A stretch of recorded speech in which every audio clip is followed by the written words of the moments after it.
Hello friends, ఈరోజు మనం probability distribution గురించి చూద్దాం. So in the name itself it is there the probabilities distributed. So ఎక్కడ distribute ఉంటాయి?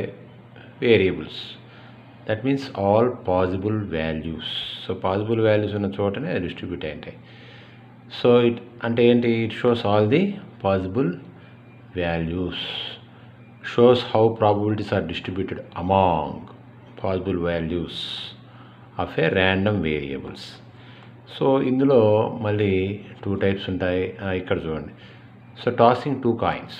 సో 2 కాయిన్స్ టాస్ చేసామనుకోండి, ఆల్ పాసిబుల్ వాల్యూస్ ఏముంటుంది? సో 2 కాయిన్స్ కాబట్టి వస్తే హెడ్ రావచ్చు, లేదా హెడ్ టెయిల్ రావచ్చు, లేదా టెయిల్ హెడ్ రావచ్చు, లేదా టెయిల్ రావచ్చు. సో ఇక్కడ ఏం చూపించింది? అన్ని పాసిబుల్ వాల్యూస్ చూపించింది ఇక్కడ.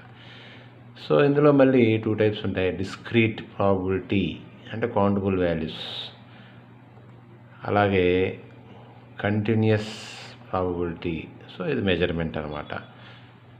సో ఇక్కడ వాటి యొక్క ప్రాపర్టీసు ఇక్కడ చూద్దాం మనం. చూడండి, random variable, possible values, probability of each value. So ఒక ర్యాండమ్ వేరియబుల్ ఏంటి ఇక్కడ? డై. ఫస్ట్ది ఏం తీసుకున్నాం? డై తీసుకున్నాం. పాసిబుల్ వాల్యూస్ ఎన్ని ఉంటాయి? సో డైలో ఎన్ని ఉంటాయి? 1 ఉంటుంది, 2 ఉంటుంది, 3 ఉంటుంది, 4 ఉంటుంది, 5 ఉంటుంది, 6 ఉంటాయి. సో 1 నుంచి 6 వరకు పాసిబుల్ వాల్యూస్. కానీ ఒక్కొక్కటి రావడానికి ఏంటి ఛాన్సు?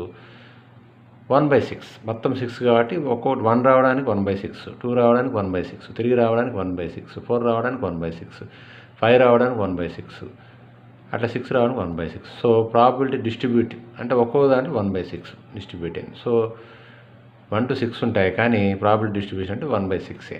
అలాగే కాయిన్కి చూడండి. కాయిన్కి ఏం పాసిబుల్ వాల్యూస్ ఉంటాయి? వస్తే హెడ్ రావాలి, లేదా టెయిల్ రావాలి. సో ఒక్కొక్క దానికి ఎంత పాసిబుల్ ఉంది? ప్రాబబిలిటీ డిస్ట్రిబ్యూషన్ అంటే 1/2. సో ఇది సింపుల్గా ప్రాబబిలిటీ డిస్ట్రిబ్యూషన్.